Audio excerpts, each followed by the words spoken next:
নমস্কাৰ স্বাগতম জানাই তিনিআলিৰ আড্ডাৰ আন এটা ভিডিঅ'লৈ বৰ্তমান আমাৰ ভাৰতত যি G20 সামিট হৈ আছে সেই G20 সামিটনো কি হয় আৰু এই G20 সামিট কিয় হয় লগতে এই G20 সামিটত কি হয় তাকে লৈ আজি আমি এইটো ভিডিঅ'ত কিছু কথা পাতো এটা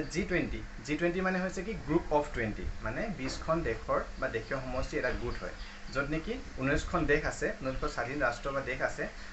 আৰু এটা মেম্বাৰ হৈছে কি ইউৰোপিয়ান ইউনিয়ন যিবিলাক ইউৰোপীয় সংঘ এটা ইউৰোপিয়ান ইউনিয়ন আছে সেই ইউৰোপিয়ান ইউনিয়নক লগ হৈ গ্ৰুপ অফ 20 হৈছে মানে G20 আৰু এই G20 বা গ্ৰুপ অফ 20 কিয় আৰু কেতিয়াৰ পৰা আৰম্ভ হৈছিল মানে G20 সামিট যি হয় কিয় কেতিয়াৰ পৰা আৰম্ভ হৈছিল বা কিয় আৰম্ভ হৈছিল G20 G20 আৰম্ভ হৈছিল 1999 চন 1990 চনৰ পৰা বিশেষকৈ সেই সময়ত আমাৰ এছিয়াৰ কিছুমান দেশত ইণ্ডোনেছিয়া থাইলেণ্ড বা সাউথ কোৰিয়া আদি কিছুমান দেশত এটা বিত্তীয় সংকটে দেখুৱায় অৰ্থনৈতিক যি গ্লোবেল ইকনমিক ক্ৰাইচিছ বুলি বা অৰ্থনৈতিক সংকটে দেখা দিছিলে গতিকে সেই অৰ্থনৈতিক সংকটৰ পৰা কেনেকৈ উদ্ধাৰ পাব পাৰি বা সেই অৰ্থনৈতিক সংকটবিলাক কেনেকৈ মোকাবিলা কৰিব পাৰি তাক লৈ মানে এই গ্ৰুপ G20 গঠন হৈছিলে কাৰণ কি হয় আজি বৰ্তমান সময়ত কি গোটেই বিশ্ব সকলোবিলাক বিশ্বই এখন দেশৰ লগত সিখন দেশৰ লগত অৰ্থনৈতিক জড়িত হৈ থাকে মানে গ্লোবেলাইজেশ্যন বা কি বিশ্বায়নকৰণ উদাৰীকৰণ আজি প্ৰায় এইবিলাকৰ ফলত কি হৈছে আমাৰ বিশ্বৰ প্ৰত্যেকখন দেশেই ইখন দেশৰ লগত নিৰ্ভৰশীল হৈ থাকে যদিহে বিশ্বৰ কোনোবা এখন দেশৰ যদি বৃহৎ আৰ্থিক মন্দাৱস্থা দেখায় বা অৰ্থনৈতিক সংকটে দেখায় তেতিয়াহ'লে তাৰ প্ৰভাৱ বিশ্বৰ বিভিন্ন দেশবিলাকতো পোৱা দেখা যায় আমিও দেখি পাওঁ যে যেতিয়া নেকি বিশ্বৰ কোনোবা এখন ঠাইত য'ত শ্ৰীলংকা হওক বা আন দেশবিলাকত যেতিয়া বা আমেৰিকাত হওক যদি অৰ্থনৈতিক কিবা সংকটে বা অৰ্থনৈতিক মন্দাৱস্থাই হওক বা অৰ্থনৈতিক সমস্যা হয় তেতিয়াহ'লে কি হয় আমাৰ দেশতো বহুত এলাৰ্ট সজাগ হোৱা দেখা যায় আৰু সেয়া প্ৰভাৱ আমাৰ দেশবিলাকতো পোৱা দেখা যায় গতিকে বিশ্বৰ প্ৰতিখন দেশে ইখন দেশৰ লগত সিখন দেশৰ কি হয় এক মানে ৰিলেশ্যন থাকে বা আৰ্থিকভাৱে কি হয় বহুত বেপাৰ বাণিজ্যৰ ক্ষেত্ৰতো নিৰ্ভৰশীল হৈ থাকে গতিকে সেই আৰ্থিক যি অৱস্থা সংকটৰ অৱস্থা সেই সংকটৰ অৱস্থাৰ পৰা গতিকে যাতে কোনো এখন দেশে বিশ্বৰ সকলোবিলাক দেশে যাতে সুৰক্ষিত হৈ থাকে বা ষ্টেবিলিটি থাকে এটা গতিক স্থিৰতা থাকে সেই উদ্দেশ্যে G20 গঠন কৰা হৈছিলে আৰু এই G20 আগতো G7 বুলি অলৰেডি এটা গোট আছিলে গ্ৰুপ অফ নেশ্যন আছিলে এটা G7 কিন্তু G7 কি হয় G7 কেৱল মাত্ৰ যিবিলাক উন্নত দেশ আছিলে সেই উন্নত দেশবিলাকে G7 অন্তৰ্ভুক্ত আৰু G7ৰ উদ্দেশ্য সেইটোৱে আছিলে যে কি গ্লোবেল ইকনমিক যি বিশ্বৰ যি অৰ্থনৈতিক যি অস্থিৰতা বা সংকট হয় ইকনমিক ষ্টেবিলিটি আনিবলৈ কি কৰিব লাগে সেইবিলাকৰ ওপৰত গ্ৰুপ অফ 7 যিবিলাক উন্নত দেশ হয় সেই উন্নত দেশবিলাক অলৰেডি আগতেই কি আছিল 1975 সেই সময়ত যি 1970 দশকৰ যি বৃহৎ অৰ্থনৈতিক সংকটৰ বা সমস্যাবিলাকৰ সৃষ্টি হৈছিলে সেইবিলাকৰ পৰা উদ্ধাৰ কৰিব বা সেই সমস্যাবিলাক মোকাবিলা কৰিবলৈকে G7ৰ সেই সময়ত সৃষ্টি হৈছিলে 1975ত আৰু G7ৰ যি নেশ্যন হয় সেইবিলাক উন্নত দেশ হয় সেইবিলাক কি আছে Canada France Germany Italy Japan United kingdom বা আমেৰিকা এইবিলাক দেশ আছে এইবিলাক যিবিলাক উন্নত দেশ হয় সেইবিলাক দেশে সেই G7ৰ মানে গ্ৰুপ অফ 7 অন্তৰ্ভুক্ত কিন্তু বাকী অকল সেইবিলাক দেশে নহয় বৰ্তমান যিবিলাক উন্নয়নশীল দেশ আছে বা বিভিন্ন প্ৰান্তত যিবিলাক প্ৰধান দেশ আছে সেইবিলাক দেশতো যদি অৰ্থনৈতিকভাৱে কিবা সংকটৰ বা সমস্যাৰ সৃষ্টি হয় তাৰ প্ৰভাৱ গোটেই বিশ্বতে পোৱা দেখা যায় গতিকে সেই সমস্যাৰ পৰা গোটেই বিশ্ব যাতে স্থিৰভাৱে থাকিব পাৰে অৰ্থনৈতিক আগুৱাই যাব পাৰে তাৰ উদ্দেশ্যে G20 গঠন হৈছিলে এতিয়া আৰু G20 সদস্য ৰাষ্ট্ৰ এই 7খন উন্নত ৰাষ্ট্ৰ হয় দেশো হয় লগতে কি আছে Argentina Australia Brazil China India Indonesia Mexico Saudi Arabia South Africa South Korea Turkey Russia আৰু ইউৰোপিয়ান ইউনিয়ন এই যি 20খন ৰাষ্ট্ৰ আৰু কি হয় 19খন ৰাষ্ট্ৰ আৰু ইউৰোপিয়ান ইউনিয়ন লগ হৈ কি হৈছে G20 যি গোট হয় সেই গোটটো আছে আৰু G7 গ্ৰুপ অফ 7 তাৰ একচুৱেলি ৰাছিয়াও এটা সময়ত আছিলে প্ৰায় 1997ৰ পৰা 2014লৈকে G8ত মানে ৰাছিয়া অন্তৰ্ভুক্ত হৈ আছিলে কিন্তু ক্ৰিমিয়া যি যুদ্ধ তাৰ পিছৰ পৰা ৰাছিয়া আৰু সেই G7 যি আহে G8ৰ পৰা প্ৰথমতে G7 আছিলে কিন্তু ৰাছিয়াৰ মাজতে অন্তৰ্ভুক্ত হৈছিলে আৰু পিছত আকৌ এতিয়া G7 হৈ থাকিলে আৰু এই G20ত পাৰ্মানেণ্টলি ইনভাইটেড এখন দেশ আছে এখন হৈছে স্পেইনৰ পাৰ্মানেণ্টলি ইনভাইটেড মেম্বাৰ হিচাপে ইয়াত লোৱা হৈছে আৰু হোষ্টিং কাণ্ট্ৰি হিচাপে ইণ্ডিয়া যিটো হোষ্টিং কাণ্ট্ৰি হয় ইণ্ডিয়াই বিভিন্ন দেশক বা যিবিলাক অৰ্গেনাইজেশ্যন হয় সংস্থা হয় সেইবিলাকো এই G20 সামিটত অংশগ্ৰহণ কৰিবৰ বাবে কি কৰিব পাৰে আমন্ত্ৰণ কৰিব পাৰে লগতে কি হয় এবাৰ যেহেতুকে হোষ্টিং কাণ্ট্ৰি হিচাপে কি কৈছে ইণ্ডিয়াই আৰু এটা ইউনিয়ন আফ্ৰিকান ইউনিয়ন যি হয় আফ্ৰিকান ইউনিয়নক এবাৰ G20 সদস্য ৰাষ্ট্ৰৰ সদস্যৰ ভিতৰত অন্তৰ্ভুক্ত কৰিছে মানে G20 এতিয়া G20 নহয় G21 হ'ব গৈছে মানে 21টা মেম্বাৰ যিহেতুকে G20 যি গ্ৰুপত অন্তৰ্ভুক্ত হৈছে G20 সামিট যি 1999 99 পৰা যি আৰম্ভ হৈছিলে কিন্তু প্ৰথম অৱস্থাৰ পৰা কিন্তু যি শিখৰ সন্মিলন যিবিলাক শিখৰ সন্মিলন হয় যেনেকৈ এইবাৰ ভাৰতবৰ্ষত যি সামিট হৈ আছে 9-10 তাৰিখে যিবিলাক চিফ হয় শিখৰ সন্মিলন হৈ আছে যিবিলাক চিফ মানে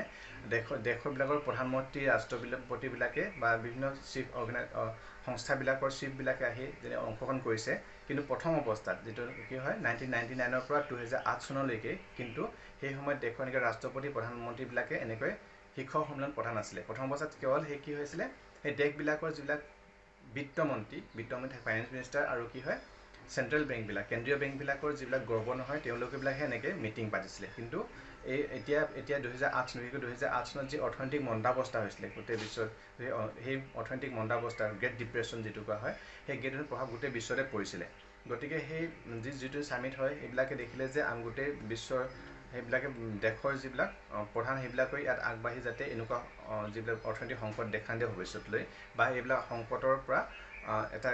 স্থবিৰতা আনিব পাৰি বা মোকাবিলা কৰিব পাৰি তাৰ উদ্দেশ্যে আকৌ কি কৰিছে এইবিলাক চিফবিলাকেও বিভিন্ন লগতে অকল অৰ্থনৈতিক আৰু বৰ্তমান সময়ত কেৱল অকল সেই ইকনমিক যিবিলাক প্ৰব্লেমছ হয় গ্ল'বেল ইকনমিক ক্ৰাইচিছ বা অকল অৰ্থনৈতিক সংকটবিলাকৰ ওপৰতে নহয় বৰ্তমান সময়ত বিভিন্ন দিশৰ ওপৰতো যেনেকৈ ক্লাইমেট চেঞ্জ হওক ছাষ্টেইনেবল ডেভেলপমেণ্ট এইবিলাক বিষয়ৰ ওপৰতো কি হয় এই সন্মিলনবিলাকত আলোচনা কৰা হয় লগতে এইবাৰ যি ইউক্ৰেইন ৱাৰ হৈ আছে সেই ইউক্ৰেইন ৱাৰৰ ওপৰতো নিশ্চয়কৈ ইয়াত আলোচনা হ'ব বা সেই তাৰ ওপৰতো মানে যিখন ডিক্লাৰেশ্যন দিব যিখন মানে তাত ডিক্লাৰেশ্যনৰ এই কথা অন্তৰ্ভুক্তি গোটেই জইণ্টলি গোটেইবিলাকে মানে কি কয় আলোচনা কৰে গতিকে এই যি G20 হয় এই যোনটো আচলতে বৃহৎ যিবিলাক এটা বৃহৎ এটা গোট হয় গ্ৰুপ বা গোট হয় বিশেষকৈ ইয়াত প্ৰায় মানে আমাৰ বিশ্বৰ জনসংখ্যাৰ প্ৰায় ইয়াত 2/3 মানে 2/3 ৱৰ্ল্ড পপুলেশ্যনৰ এইখন যি গ্ৰুপ অফ 20 হয় এইবিলাক দেশৰ ভিতৰত মানে আছে ইয়াত শ্বেয়াৰ কৰিছে মানে সিমান জনসংখ্যা এই গ্ৰুপ অফ 20ত আছে লগতে যিটো ৱৰ্ল্ড GDP হয় ৱৰ্ল্ড GDP কিমান 85% ৱৰ্ল্ড GDP 80% এইখন দেশৰ শ্বেয়াৰ মানে অন্তৰ্ভুক্ত লগতে বিশ্বৰ যি বাণিজ্য হয় 75% ট্ৰেডিং বা বাণিজ্য এইবিলাক দেশৰ মাজতে হয় লগতে ৱৰ্ল্ড যি বিশ্বৰ কি লেণ্ড এৰিয়া পৃথিৱীৰ মাটি এৰিয়া হয় 60% এইবিলাক দেশে কি হয় এইবিলাক দেশৰ অন্তৰ্ভুক্ত হয় গতিকে এই G20 এটা বৃহৎ গোট হয় একচুৱেলি এই G20 এটা বৃহৎ গোট গতিকে এই G20 ইম্পৰ্টেঞ্চৰ কথা বহুত বৰ্তমান সময়ত দেখা পোৱা গৈছে এইবিলাক অকল অৰ্থনৈতিক ক্ষেত্ৰতে নহয় বিভিন্ন ক্ষেত্ৰতে হওক এটা ক্লাইমেট চেঞ্জৰ ওপৰতে হওক বা নহ'লে ছাষ্টেইনেবল ডেভেলপমেণ্ট হওক বা যিবিলাক বিশ্ব শান্তিৰ কাৰণে যি ব্যৱস্থা কৰিবলৈ উমেন এম্পাৱাৰমেণ্ট বা ইউথ এম্পাৱাৰমেণ্ট এইবিলাকৰ ওপৰত বিভিন্ন দেশত এইবিলাক আলোচনা হৈ আছে গতিকে আৰু ভাৰতবৰ্ষতো বিভিন্ন জাষ্ট এইখন 9-10 তাৰিখে যি শিখৰ সন্মিলনহে হৈছে তাৰ আগৰ পৰাও বিভিন্ন কি হৈ আছে যিবিলাক সামিট মিটিংবিলাক হৈ আছে আমি গম পাওঁ ভাৰতবৰ্ষৰ বিভিন্ন ঠাইত এই মিটিংবিলাক পাতি আছে হৈ আছে গতিকে যিহেতুকে এই গোটেই বছৰটো ভাৰত হৈ হোষ্টিং কাণ্ট্ৰি হৈ প্ৰেচিডেঞ্চি আছে এইবাৰ ভাৰতৰ ওপৰত গতিকে বিভিন্ন সময়ত এই মিটিংবিলাক পাই থকা আমি খবৰ পাই আছোঁ আমি গুৱাহাটীতো G20 যিহেতু কোনোবা এটা সামিট হৈছিলে লগতে কি হৈছে G20 সামিটৰ বাবে এটা শ্বেৰপা বুলি প্ৰতিখন দেশৰ এটা শ্বেৰপা থাকে শ্বেৰপা মানে এনেকুৱা এটা শ্বেৰপা যেনেকৈ লিডাৰ বুলি ক'ব লাগিব মানে সি লিড কৰে দেখুৱাই দিয়ে এনেকুৱা প্ৰত্যেকখন দেশত এটা শ্বেৰপা থাকে সেই শ্বেৰপাজনে কি হয় এইবিলাক দিশৰ ওপৰত বিভিন্ন গোটেই এই শিখৰ সন্মিলন যি হ'ল এতিয়া দুদিন ধৰি সেই দুদিনত কি আলোচনা হ'ব বা এইবিলাকৰ বিষয়ৰ ওপৰত সম্পূৰ্ণবিলাক সেই শ্বেৰপাবিলাকে গোটেই শ্বেৰপাবিলাকে আলোচনা কৰি মেলি শেষত এনেকুৱাকৈ কি বিষয়ৰ ওপৰত আলোচনা হ'ব বা কেনেকৈ এই শিখৰ সন্মিলন মানে সামিটখন G20 সামিটখন আগবঢ়াই নিয়া হ'ব সেই শ্বেৰপাজনে বহুতখিনি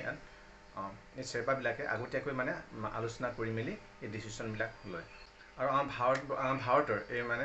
সামিট এই বৰ্ষৰ যি ভাৰতৰ সামিট হৈ আছে G20 সামিট ভাৰতৰ যোন শ্বেৰপা হৈছে কি অমিতাভ কান্ত হৈছে এই বছৰ ভাৰতবৰ্ষৰ G20 সামিটৰ শ্বেৰপা তেওঁ মানে ফৰ্মাৰ CEO আছিলে নীতি আয়োগৰ CEO আছিলে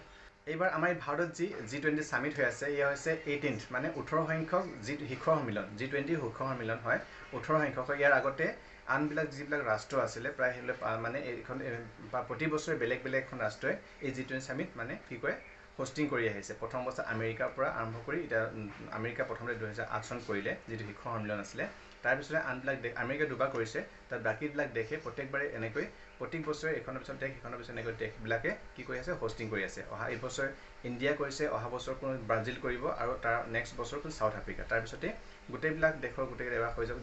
এবাৰ ইণ্ডিয়া নেপাহলে হয়তো অহা বছৰ পানি প্ৰত্যেকখন দেশে মানে এনেকৈ এবাৰ সুযোগ পাবই যেটো G20 সামিট হয় তাৰ কাৰণে এবাৰ সুযোগ পায় মানে অহাবাৰকে পাব কি হ'ব ব্ৰাজিলে এই হোষ্টিং কৰিব তাৰ পিছতে তাৰ নেক্সট বাৰ কি কৰিব আফ্ৰিকা যেহেতুকে আফ্ৰিকা এতিয়ালৈ কৰা নাই আৰু ব্ৰাজিলে কৰা নাই তাৰ পিছত আকৌ পুনৰাই হয়তো আকৌ আমেৰিকাত তেনেকৈ যাব এটা ভাৰতত যি ভাৰতবৰ্ষৰ যি সামিট হৈ আছে এটো কৈছে নিউ দিল্লী যেটো প্ৰগতি ময়দান হয় তাত কি ভাৰত মণ্ডপম বুলি যেটো খুব বেছি হোৱা নাই খুব সুন্দৰকৈ এটা কি কৈছে বনাই চেণ্টাৰ এটা বনাইছিলে কি চেণ্টাৰ আছিলে ইণ্টাৰনেশ্যনেল এক্সিবিশন কাম কনভেনশ্যন চেণ্টাৰ আৰু আমাৰ ভাৰতৰ হৈ থকা এই G20 সামিটৰ যেটো মেইন মূল থিম কি হয় বাসুদেৱ কুটুম্বকম মানে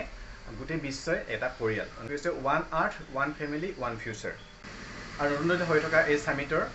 চেয়াৰম্যান হ'ব অধ্যক্ষ কোন নৰেন্দ্ৰ মোদী ভাৰতৰ প্ৰধানমন্ত্ৰী নৰেন্দ্ৰ মোদী হ'ব এই মানে সামিটৰ অধ্যক্ষ আৰু ভাৰতৰ এই যে টাৰ্ম হয় এই যেটো G20 যেটো টাৰ্ম হয় এই ভাৰতৰ যি আহিছে প্ৰেসিডেন্সি মানে এটো কৰিব কাৰণ হোষ্টিং বা এই ভাৰতৰ যি বৰ্ষ সেই টাৰ্মটো কেতিয়া আৰম্ভ হৈছে 1 ডিসেম্বৰ 2022 ৰ পৰা কেতিয়ালৈকে হ'ব 30 নৱেম্বৰ 2023 লৈকে তাৰ পিছতে পুনৰাই এটো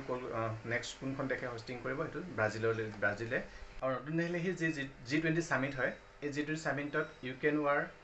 ক্লাইমেট চেঞ্জ সাস্টেইনেবল ডেভেলপমেন্ট এইবিলাক ইস্যুৱে গুৰুত্বপূৰ্ণ স্থান পাব বুলি কোৱা হৈছে লগতে ইউক্ৰেইন ৱাৰ নিশ্চয়কৈ এই সামিটত নিশ্চয় আলোচনাৰ বিষয়বস্তু হ'ব আৰু সেই কাৰণে বহুতে